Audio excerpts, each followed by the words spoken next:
Dear Papa Dudut, huwag kalimutan na mag-like, mag-share at mag-subscribe.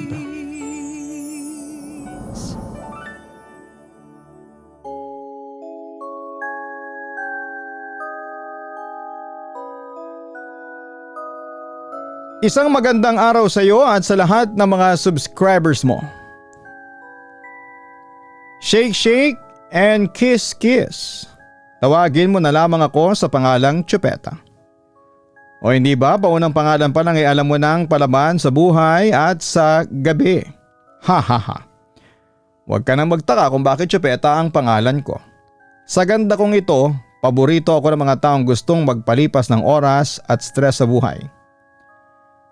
Pero pakiusap lang Papa Dudut, ihahanda mo na dapat ang kape o kaya ay ang holy water at asin sa tabi mo habang binabasa mo ito.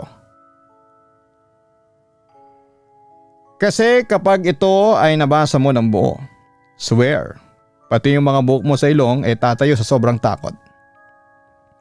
Ako po ay isang talent handler at manager ng mga male models at macho dancers sa isang sikat na gay bar dito sa Kamaynilaan. Naman, sa tagal ko na sa larangang ito ay halo-halong katawan, abs at amoy ng pawis na ang nadaanan ng mga mata at ilong ko. Sanay na sanay ako sa mga lalaking kulang sa tela ang damit. Mga bading na kung magtapo ng pera sa stage ay akala mo ay nagpo-promote ng flyer at sa gulo ng nightlife. Akala ko nung una, ang pinaka nakakatakot lang na pwedeng mangyari sa buhay ko ay ang maubusan ng pambayad ng upa sa apartment o di kaya ay may takbo ng paborito kong macho dancer ng pera ng bar. Pero naku Papa Dudut, nagkamali ako. May mas nakakatakot pa pala sa credit card statement at sa mabilis na pagtaas ng presyo ng sibuyas. Ito ang kwento ng buhay ko sa loob ng club na bigyan natin ng alias. Club Adonis, isang gay bar na lumang-luma na may amoy ng amag, cheap perfume at lumalaban na kasaysayan ng kababalaghan. Ang cute din ng alias na binigay ko, di ba? Club Adonis. Dito nagmumulto ang pinakasikat, pinakagwapo at pinakamatipuno nilang dating dancer. Na 10 taon nang patay pero hindi pa rin nag-retire sa stage. Sige na Papa Dudut, pumasok ka na sa pintuan ng gay bar na ito. Buksan ang mga sukat ng ilaw. Patayin ang ilaw sa utak at halika't samahan mo ako sa aking kwento. Papa Dudut, para ma-visualize mo ang paligid, ang trabaho ko bilang handler ay hindi basta-basta. Hindi lang ako basta nakatayo doon habang nakatingin sa mga abs na hugis pandesal. Mukha lang akong simpleng bakla na palautos pero sa totoo lang ay magkahalong nanay, yaya, bouncer at accountant ako ng mga lalaking ito. Isipin mo, may 10 lalaki sa harapan mo. Lahat sila matatangkad, may mga braso na kasing laki ng hita ko. May abs na pwedeng pagpalaman ng mantikilya. Pero kapag tinanong mo ng ano ang 7 times 8, tititigan ka lang nila at magtatanong ng Ate Chupeta, kailangan ba? Kasama ba yan sa dance steps? O di ba? Makakasumpa ka talaga. Isang Biyernes ng gabi, mga 10:00 pa lamang, siksikan na ang mga customers. Puno ang Adonis, ang aming Club Adonis. Ang hangin sa loob ay malamig galing sa maingay na lumang aircon na parabang may hika. Pero may halong amoy ng mamahaling alcohol, vape, smoke at walang katapusang amoy ng mga pabango na mga dancers. Pinaghalong Atlantis at Victoria's Secret na ewan. Nasa backstage ako noong oras na yon. Hawak-hawak ang clipboard ko. Bricks, putris ka. Yang baby oil mo, wag mong isampal sa pagmumukha mo lahat. Mukha ka ng prinitong lumpia. Bawasan mo yung dulas mo. Baka kapag nag-pole dance ka, dumiretso ka sa lap ng customer sa front ng table. Sigaw ko kay Bricks, ang isa sa mga top dancers namin. Ate Chupeta naman, mas gusto ng mga bossing kapag makintab. Hirit ni Bricks habang nagpapump ng push-up sa semento para lumabas sa mga ugat sa dibdib niya. Gusto nang makintab, hindi nang basang-basahan. Umayos ka nga. Nasaan na si Justin? Tanong ko. Ayun po sa dressing room, inaayos po yung tong niya. Naipit daw sa puwet niya eh. Sagot naman ng isang baguhan. Napaikot na lamang ang mga mata ko. Diyos ko Lord, ganito ang buhay ko gabi-gabi. Ako ang taga-ayos ng tuwalya, tagapagpaalala kung kailan papasok sa stage, at tagapayo kapag nag-aaway sila ng mga GF nilang taga-call center. Pero kahit papaano, masaya ako. Kumikita ako ng malaki, nakakatulong sa pamilya at araw-araw ay libreng eye candy ang tanawin. Hanggang sa dumating ang isang gabi na nagpabago sa lahat ng pananaw ko sa buhay, nightlife. Yon ang gabi ng Miyerkules, payapa sana ang gabi kasi hindi masyadong marami ang tao. Mga 15 customer lang na karamihan ay mga regular na bading na umiinom lang ng beer habang nanonood ng mga warm-up dance. Nakatayo ako sa gilid ng bar counter, nakikipagtsikahan sa bartender naming si Kiko. Chipeta, napansin mo ba? Tanong sa akin ni Kiko habang nagpupunas ng baso. Ang alin? Yung hairline mong paatras ng paatras? Oo, matagal na Kiko. Magpa-French hair extension ka na kaya? Biro ko. Loko, hindi yan. Tumingin ka sa dressing room number 3. Hindi ba nakalak yun kasi ginagawang tambakan ng mga sirang upuan at lumang costumes? Napatingin ako sa dulo ng hallway. Sa club may 3 dressing room. Yung room 1 at room 2 ginagamit ng mga aktibong dancers, pero yung room number 3 nasa madilim na sulok ng hallway sa katabi ng pinto papunta sa emergency exit. Matagal nang sarado yon. Walang pumapasok doon kasi sira-sira ang ilaw at walang hangin. O anong meron sa room 3? Baka may pusa ulit na nanganak? Tanong ko habang sumisip-sip ng cocktail. Kani-kanina lang bago pumasok ang mga tao, nakita kong bukas yung pinto. Tapos may narinig akong nagpatugtog ng lumang music, yung kanta ni George Michael, yung Careless Whisper. Natawa ako ng malakas. Gaga, baka sa cellphone lang nung isang dancer yun. O kaya ay nagre-rehearse yung baguhan natin na feeling dramatic. Hindi Chupeta. Seryosong sabi ni Kiko at napansin ko ang panginginig ng kamay niya. Tumingin ako sa loob kasi akala ko may pumasok na magnanakaw. Wala akong nakitang tao. Pero yung salamin sa loob may bakas ng basang kamay at amoy ng pabango. Anong pabango? Drakkar. Yung amoy na wala nang gumagamit ngayon kasi pang 90s pa. Napatigil ako sa pag-inom. Ang Drakkar ay hindi lang basta lumang pabango sa club na yon. Sa bar na ito, kapag naamoy mo ang Drakkar sa kalagitnaan ng gabi, isa lang ang ibig sabihin niyan para sa mga lumang empleyado. Yon ang paboritong pabango ni Rico El Fuego. Papadudot, bago ko ituloy, ang mga nakakakilabot na eksena ay kailangan mong makilala kung sino nga ba si Rico. Si Rico ay tinuturing na hari ng club na kinabibilangan ko nung huling bahagi ng 2000 hanggang 2015. Sabi ng mga nakakakilala sa kanya, hindi lang daw basta gwapo itong si Rico. Ibang klase daw ang karisma ng lolo mo. Kapag sumampa daw si Rico sa stage, parang humihinto ang mundo ng mga tao. May taas na 6'1", balat na kulay kayumangging kaligatan, at mga abs na parang inukit ng mga anghel mula sa langit. Siya ang dahilan kung bakit pumipila ang mga matataas na tao, mga mayayamang negosyante at mga sikat na personalidad sa labas ng club gabi-gabi para lamang makita siyang sumayaw. Pero si Rico, pangarap niya talagang maging sikat na artista. Ang club daw ang stepping stone lang para sa kanya.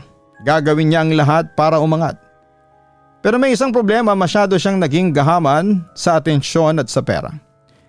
10 taon ang nakakalipas, eksaktong taong 2015 may isang may kayang matandang benefactor na gustong suluhin si Rico. Gusto siyang dalhin sa ibang bansa at gawing personal na alaga. Pero nang gabing gaganapin na ang huling performance ni Rico bago siya mag-abroad ay nagkaroon ng hindi pagkakaintindihan sa loob ng club. Sabi ng kwento ng mga lumang tsismosa, nagkaroon ng matinding away sa loob mismo ng dressing room 3. Hindi malinaw kung aksidente o sinadya, pero may sumiklab na apoy sa loob ng silid dahil sa mga lumang linya ng kuryente at mga natapon na alkohol at panlinis. Naging mabilis ang pagkalat ng apoy sa loob ng maliit na kwarto. Ang pinto na isarado at naipit mula sa labas dahil sa mga nahulog na mabibigat na gamit. Habang ang mga tao sa main hall ay nagsasayawan sa lakas ng tugtog at walang kamalay-malay, si Rico ay naipit sa loob ng nasusunog na dressing room number 3. Nagsisigaw daw ito, kinakalampag ang pintuan at nagmamakawa pero walang nakakarinig sa kanya dahil sa dagungdong ng bass at hiyawan ng mga customers sa labas. Nung wakas ay mabuksan ang pintuan pagkatapos ng kalahating oras. Huli na ang lahat. Si Rico, ang pinakagwapong lalaki sa kasaysayan ng club, ay natagpuang nakahandusay sa sahig. Ang kanyang muka at katawan na dating hinahangaan ng lahat ay tuluyan ng nasira at natupok ng apoy. Namatay siya sa loob ng silid na yon dahil sa suffocations at matinding pinsala sa katawan. Pagkatapos ng trahedyang yon ay pinasarado ng ilang buwan ang club. Nang muli itong magbukas ay pininturahan ng dressing room number 3, nilak na ito permanently at ginawang storage room. At doon na nagsimula ang kababalaghan. Ang sabi ng mga purong lumang empleyado ay hindi kailanman umalis si Rico sa club. Para sa kanya, ang club na ito ang tanging lugar kung saan siya minahal, hinangaan at sinamba ng mga tao. Hindi raw matanggap ng kaluluwa niya ang kanyang kagandahan ay natapos sa paraang yon. Kaya hanggang ngayon ay kumakapit pa rin siya sa lugar kung saan siya naging hari. Naku Kiko, sabi ko sabay hampas sa balikat ng bartender. Tigilan mo ko sa mga kwentong ganyan ha. Ang tatanda nyo na. Naniniwala pa rin kayo sa ganyan. Baka naman nasinghot mo lang yung mga amoy ng panlinis sa banyo. Kaya ka nag-hallucinate. Sige Chupeta, tumawa ka lang. Seryosong sagot ni Kiko. Pero mag-ingat ka ngayong buwan ha. Hulyo ngayon, eksaktong 10 taon ngayon. Ngayong buwan mula nang mamatay si Rico. At sa tuwing sasapit ang anniversary ng pagkamatay niya, naghahanap siya ng makakasama sa stage. Pinaikot ko ulit ang mata ko. Ewan ko sa iyo, diyan ka na nga. I-check ko pa yung mga alaga kung kulang sa protina. Pero habang naglalakad ako pabalik sa dressing room 1, nararamdaman ko ang biglang paglamig ng simoy ng hangin sa likod ng leg ko.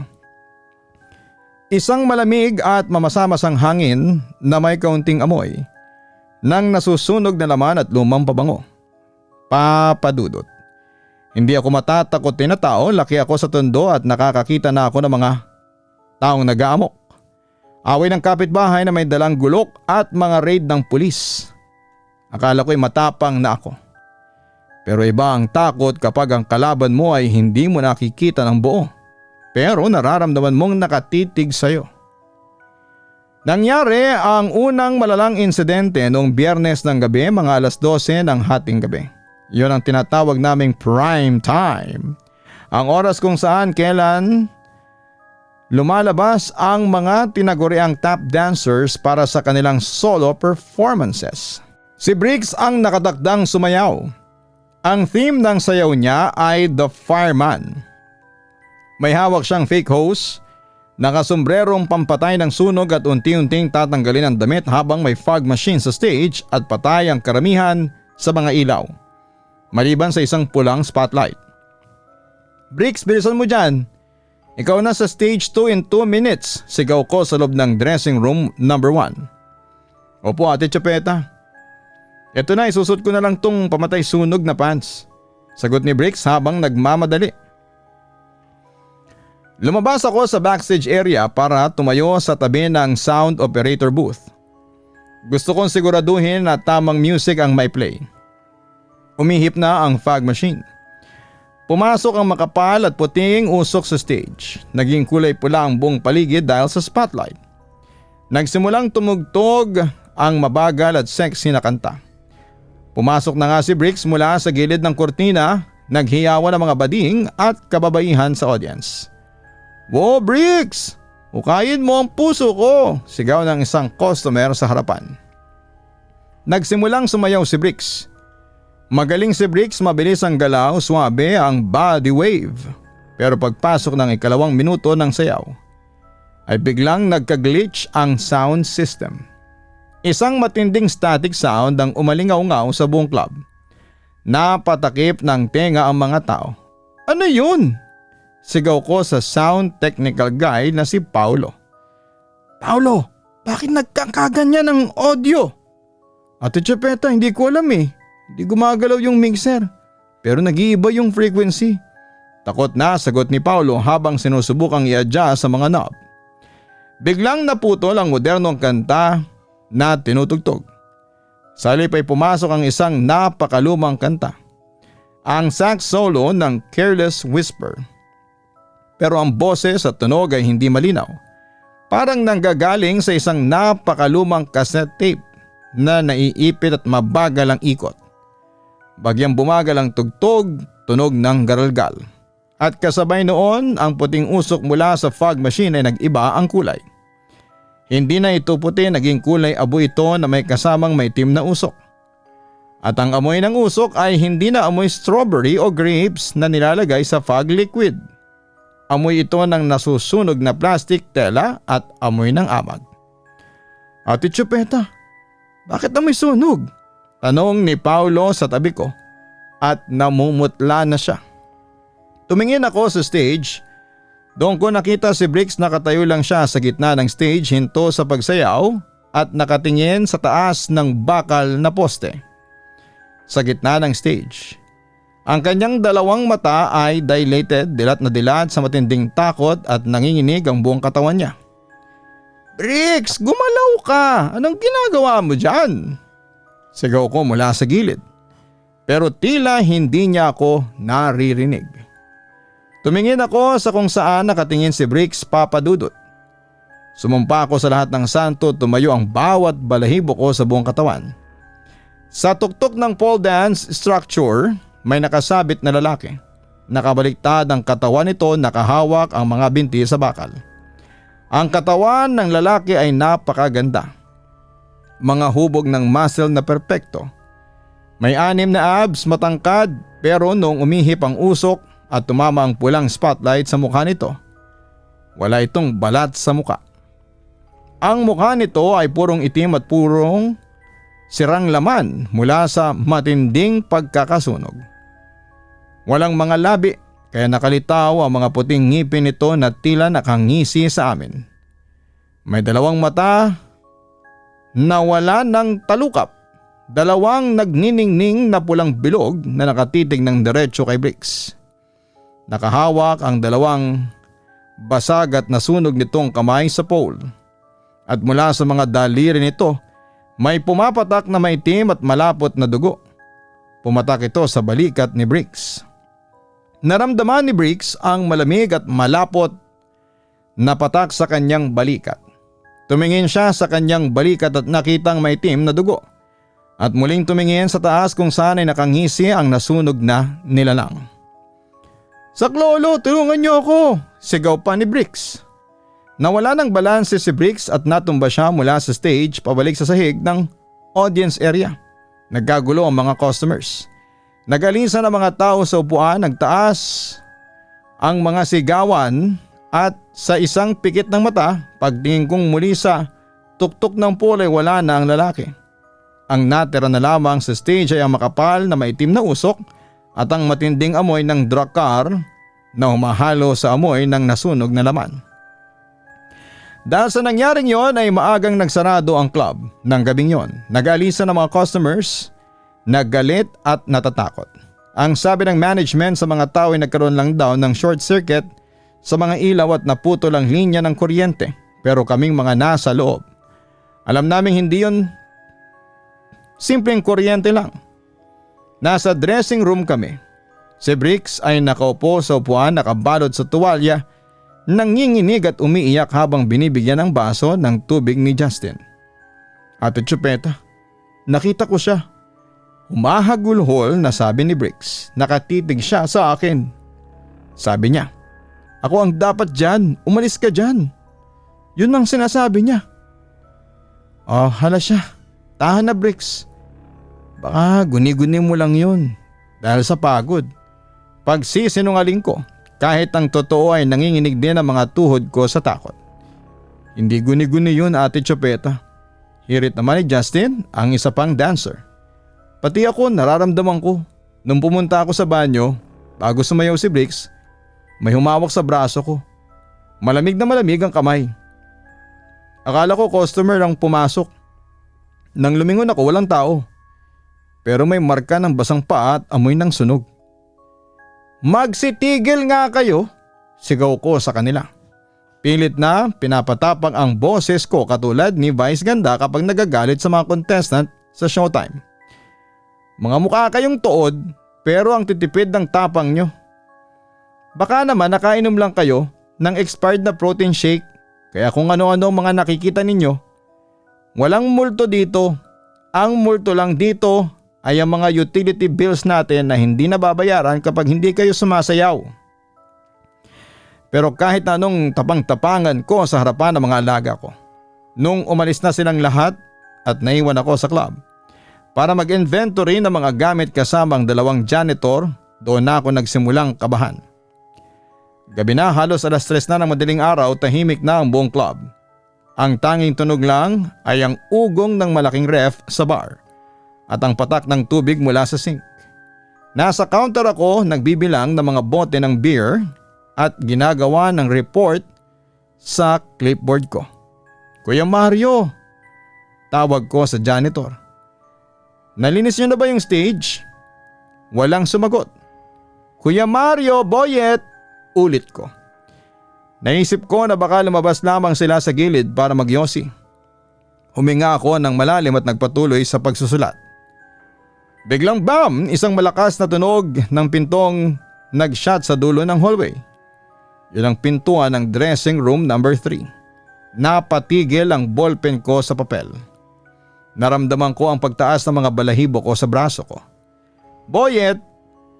Huwag ka nga maglaro dyan. Hindi nakakatuwa. Sigaw ko habang dahan-dahang naglalakad papunta sa hallway. Walang sumagot pero narinig ko ang isang tunog. Tunog ng mga sapatos na pamposte. Yung mga mabibigat na leather boots na ginagamit ng mga dancer. Naglakad-lakad dito ng mabagal sa loob ng dressing room. Dapat sana ay tumakbo na ako palabas ng pintuan papunta sa kalsada papadudot. Dapat ay nagpa-grab na ako pabalik sa QC pero ewan ko ba. Dahil sa kuryosidad at sa yabang ko na ayaw or akaw si Chupeta. Walang kinakatakutan. Dahan-dahan akong lumapit sa pintuan ng room number 3. Ang pinto na dati ay laging nakakandado. Nang malaking kadena at padlock ay bahagyang nakabukas. May siwang na humigit kumulang 2 pulgada. Mula sa loob ng madilim na silid may lumabas na maliit na sinag ng pulang ilaw. At ang amoy ay napakatindi. Amoy ng lumang pabango na drakar na umahalo sa amoy ng nabubulok na laman. Sumilip ako sa siwang ng pintuan gamit ang isa kong mata. Sa loob ng madilim at sirang kwarto, sa harapan ng isang basag na salamin, may nakatayong lalaki. Nakatalikod siya sa akin. Matangkad, malapad ang balikat at naka-black tong lamang siya. Ang balat ng kanyang likod ay napakaganda, kayumanggi makintab at muscle na muscle. Nagpo-pose siya sa harapan ng salamin na para bang nagre-rehearse ng kanyang dance steps. Napahawak ako sa dibdib ko. Diyos ko, si Rico ba ito? Bulong ng utak ko. Habang nakatingin ako ay dahan-dahang humarap ang lalaki. Nang magpalit siya ng posisyon, naging malinaw ang kalahati ng kanyang katawan. Ang kanang bahagi ng kanyang katawan ay napakagwapo. Ang mukha ay parang pang matinee idol, may matangos na ilong at magandang labi. Pero ang kaliwang bahagi ng kanyang katawan ay purong nasunog na kalansay at itim na laman na may umaagos pa na usok.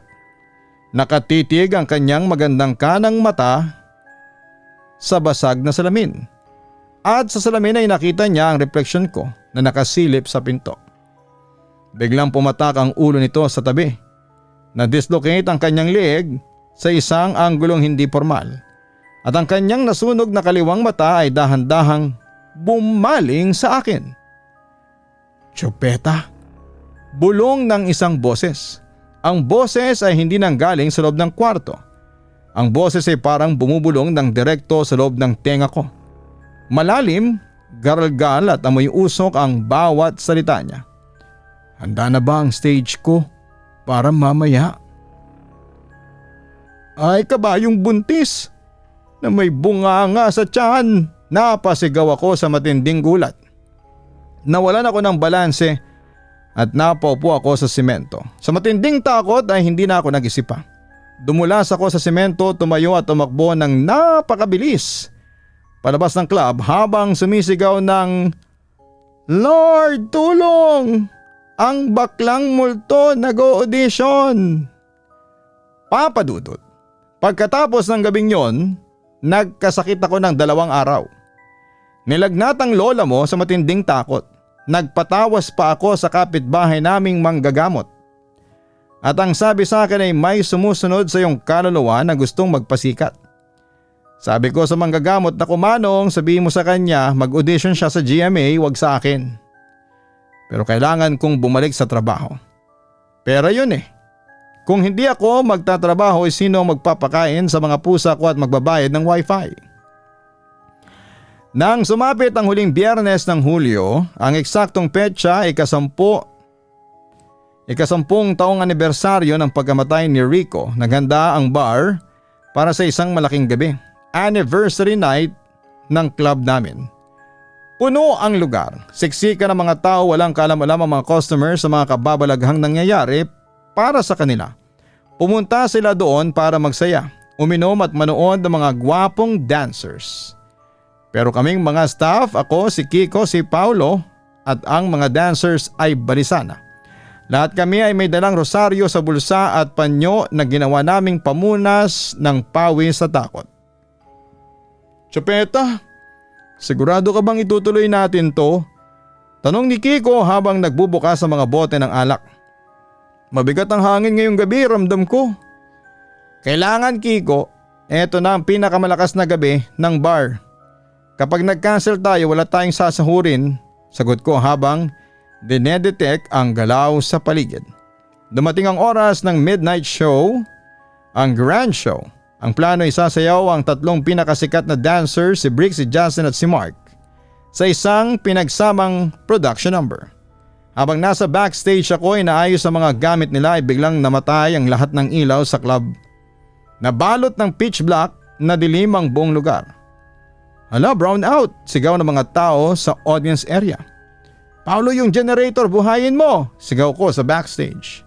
Pero bago pa makagalaw si Paulo ay pumasok ang isang napakalakas na hanging malamig mula sa kung saan. Ang mga pinto ng club ay biglang nag-lock ng kusa. Narinig ang mga kalabit ng bakal at lock. Wala nang makakalabas. Nagsimulang magpanik ang mga tao sa loob ng dilim. Tulong! Bakit nakalak ang pinto? Sigaw ng isang customer. Biglang sa gitna ng kadiliman ay umilaw ang isang pulang spotlight sa gitna ng stage. At kasabay noon ang sound system.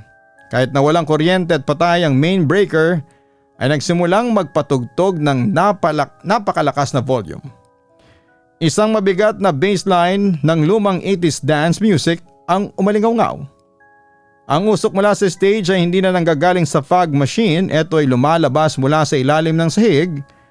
Makapal, maitim at amoy ang drakar at nasunog na laman. Napatigil ang lahat ng tao sa pagsigaw. Ang lahat ay napatingin na sa stage. Sa gitna ng stage, sa ilalim ng pulang spotlight, may nakatayong lalaki. Yon si Rico. Hindi na siya nagtatago. Wala na siyang pakialam kung makita siya ng maraming tao, nakatayo siya sa gitna, ang kanyang katawan ay perpekto mula sa likod pero habang naglalakad siya papunta sa harapan ng stage ay nakita ng lahat ang kanyang totoong anyo. Ang kalahati ng kanyang katawan ay ang gwapong Rico nung nabubuhay pa siya. May makisig na muka, makinang na balat at ngiting pumatay ng libu-libong puso. Pero ang kabilang kalahati ay isang gumagalaw na bangkay na natupok ng apoy. Ang mga ribs niya ay nakalitaw. Ang balat sa kanyang braso ay nakalaylay at itim. At ang kanyang bungo ay kalahating nakikita habang may lumalabas na maliit na apoy sa kanyang mata. Nagtangka silang magunahan sa pinto ang mga customers. "Wow, multo! May multo sa stage!" sigaw ng mga tao habang nagtatakbuhan at nagtutulak sa mga pinto. Pero hindi mabuksan ang mga tarangkahan. May mga iba naman na iniisip na special effects o costume lamang ito at nagtatawanan pa. Si Rico ay nagsimulang sumayaw. Papadudot ang sayaw niya ay hindi pantao. Ang mga galaw ng kanyang katawan ay napakabilis. Sumusunod sa tugtog pero sa bawat pag-ikot nito ay may mga piraso ng nasunog na naman at itim na usok na natatapon sa stage. Ang kanyang boses ay umalingaw-ngaw sa buong speaker. "Welcome to my show. Ako si Rico, ang tanging hari ng club na ito." Tumawa siya ng napakalakas, isang tawa na nakakabasag ng tenga at nakakapanginig ng laman. Habang lahat ng tao ay nagpapanik, ang iba naman ay inaakalang special effect at costume. May ilan na nagtangkang kunin ang kanilang cellphone para mag-record pero sa hindi malamang kadahilanan. Para bang nag-malfunction ang mga ito. Samantala, nakatayo ako sa backstage, nanginginig ang buong katawan ko dahil alam ko ang katotohanan. Hawak-hawak ang isang malaking bote ng holy water na hiningi ko sa parish priest namin noong isang taon at ang aking paboritong rosaryo. Naisip ko, Chepeta, kapag hindi mo ginawa ang kailangan mong gawin, mamamatay tayong lahat dito sa loob. Magiging kasama ka na niya sa dressing room 3 bilang backup dancer. Ayoko maging backup dancer sa kabilang buhay, Papa Dudut. Mas gusto ko pang maging tinder ng balot sa kalsada kesa maging backup dancer ng multong nasunog. Kumuha ko ng matinding lakas ng loob, sinampal ko ang sarili kong muka ng 2 beses. "Gising, Chepeta, bakla ka, hindi ka duwag. Ipakita mo sa multong yan kung sino ang tunay na reyna ng club na ito." Pumunta ako sa gilid ng stage habang nagpapatuloy si Rico sa kanyang performance. Sa ilalim ng pulang ilaw ay humakbang ako papunta sa stage. "Hoy Rico!" sigaw ko sa gitna ng music. Napatigil ang tugtog at napatigil si Rico sa pagsayaw. Dahan-dahan siyang lumingon sa akin, ang kanyang nasunog na muka at ang kanyang nagniningning na pulang mata ay nakatitig sa akin mula sa distansyang 5 hakbang. "Chepeta?" Gargal na sabi ng boses niya. "Gusto mo bang sumayaw kasama ko?" "Manahimik ka, akla!" sigaw ko pabalik. Habang nakatutok ang bote ng holy water sa kanya na parang baril. 10 taon ka nang patay, ang stage na to ay hindi sayo, tapos na ang kontrata mo sa buhay, ate, expired na." "Hindi!" galit na sigaw ni Rico at ang usok sa paligid niya ay naging kulay pula. "Ako ang hari dito. Dito ako minahal ng mga tao at hindi ako aalis." Naglakad siya ng mabilis papunta sa akin, ang kanyang nasunog na kamay ay nakaunat para sakalin ang leeg ko. Amoy na amoy ko ang matinding init at ang amoy ng abong nang gagaling sa kanya. Sa matinding takot ay hindi na ako nag-isip pa. Winisik ko ang lahat ng holy water sa mukha niya habang sinisigaw ang pinakamalakas na dasal na alam ko. "In the name of the Father and of the Son and of the Holy Spirit. Siya ka sa kabilang buhay, umalis ka dito, mga demonyong bakla." Nang tumama ang holy water sa nasunog niyang muka at katawan, nagkaroon ng napakalikas na singaw. Para bang nagbuhos ng malamig na tubig sa kumukulong mantika. Isang napakalakas at nakakatakot na sigaw ng sakit ang lumabas mula kay Rico.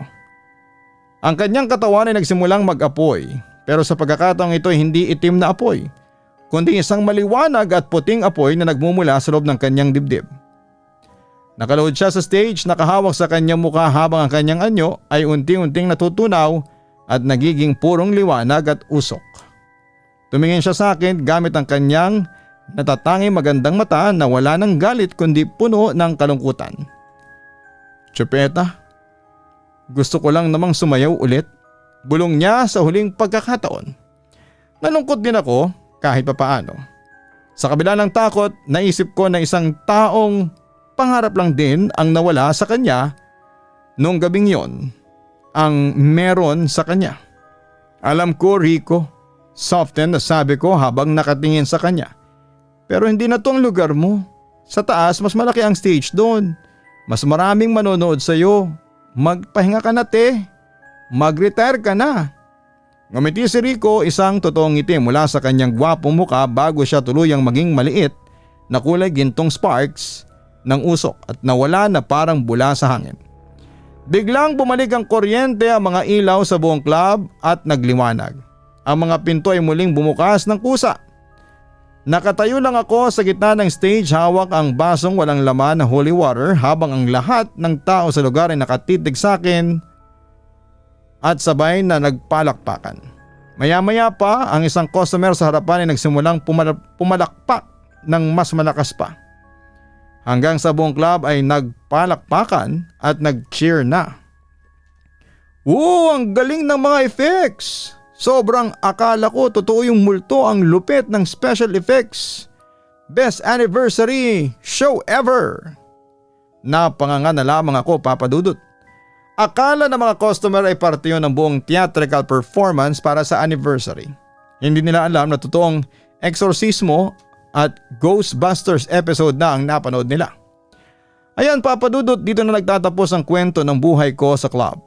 Pagkatapos ng gabing yon ay pinagbawal ko na ang mga paggamit ng kantang Careless Whisper at ang pagpapasok ng mga pabangong drakar sa buong bar.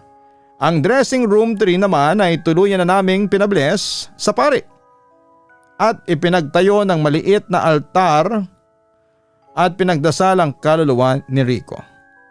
Mula noon, naging payapa na muli ang bar. Wala nang nagmumulto sa stage. Ang mga dancer ko ay patuloy pa rin sa pag-show. Bobo pa rin sa math, si Bricks. Maipit pa rin sa puwet ang tong ni Justin. At ako pa rin ang reyna at handler nilang lahat. Pero minsan, kapag ako na lang ang naiiwan sa bar pagkatapos ng saraduhan, kapag tahimik na ang paligid at malamig na ang hangin, may naamoy pa rin akong kaunting patak ng drakar at naririnig ko ang mabagal na tapik ng sapatos sa stage. Hindi na ako natatakot. Iniiwanan ko na lamang siya ng isang bote ng beer sa stage bago ako mag-lock ng pintuan at sasabihin, "Good night, Rico. Bukas ulit ang show." Salamat po sa pagbasa ng mahabang sulat kong ito, Papa Dudut. Sana'y hindi ka masyadong natakot at sa lahat ng mga nakinig, kapag pumunta kayo sa mga gay bar at may naamoy kayong lumang pabango sa kalagitnaan ng gabi, huwag kayong lilingon sa taas ng pole dance structure. Baka hindi yun alikabok lang. Baka si Rico yon naghihintay ng tip mo. Nagmamahal at lumalaban pa rin sa gabi. Chupeta. Napakalaking tapang at tibay ng loob ang pinamalas mo sa gitna ng isang napakatinding pagsubok, Chupeta. Bilang handler, hindi lang pala mga buhay na alaga ang kaya mong pamahalaan, kundi pati na rin ang mga kaluluwang hindi makabitaw sa nakaraan. Ang pinaka magandang magagawa mo ngayon ay ang maglaan ng oras para sa sarili mong kapayapaan at kaligtasan. Bago mo pangalagaan ang kapakanan at kita ng iyong mga dancer at ng buong club, mahalagang unahin mo ang protection mo. Maging pisikal, mental o espiritual man yan. Kung muling magkaroon ng hindi may paliwanag na kaganapan, huwag mong sosolohin ang laban. Maging bukas ka sa suporta ng iba at huwag mag-atubiling humingi ka agad ng tulong sa mga eksperto sa espiritual na larangan. Ipinapakita ng pinagdaanan mo na ang matinding paghangad sa kasikatan, karangyaan at mga bagay sa mundo ay walang madadalang kabutihan kapag ito ay naging dahilan ng pagkakakulong ng isang tao sa kanyang sariling inggit at galit. Ang buhay ay may iba't ibang yugto at ang tunay na kapayapaan ay matatagpuan lamang kapag natutunan natin na tanggapin ang pagbabago, pakawala ng mga bagay na nakalipas na at harapin ang katotohanan ng may pagpapakumbaba. Bukod dito ay napatunayan din sa iyong karanasan na ang tunay na katapangan ay hindi ang kawalan ng takot, kundi ang paggawa ng tama at pagtayo para sa kapakanan ng kapwa kahit nanginginig na ang iyong mga tuhod sa gitna ng panganib. Huwag kalimutan na mag-like, mag-share at mag-subscribe. Maraming salamat po.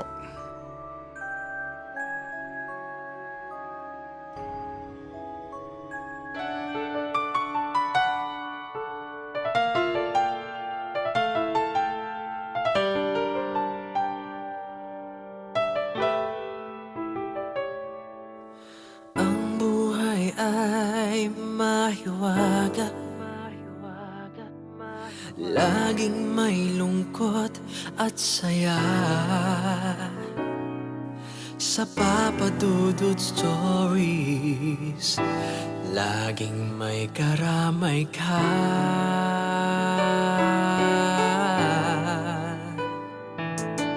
Mga problemang kay bigat, dito ay pakikinggan ka. Sa Papa Dudut Stories, kami ay iyong kasama. Dito sa Papa Dudut Stories, ikaw ay hindi nag-iisa.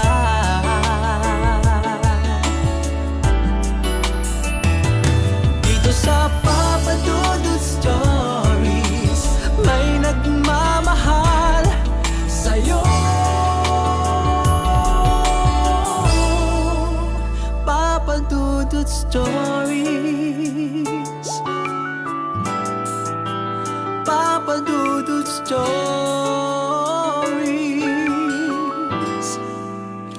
Papa Dudut Stories.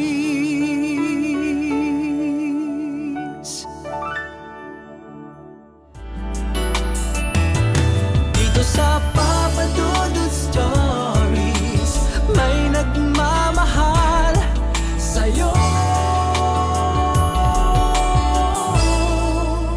Papa Dudut Stories, Papa Dudut Stories. Hello mga ka-online, si Papa Dudut po ito. Nagustuhan niyo ba ang kwento natin ngayong araw? Pwede kayong mag-post ng inyong mga komento at huwag din kalimutan na mag-like, mag-share at mag-subscribe. Maraming salamat po.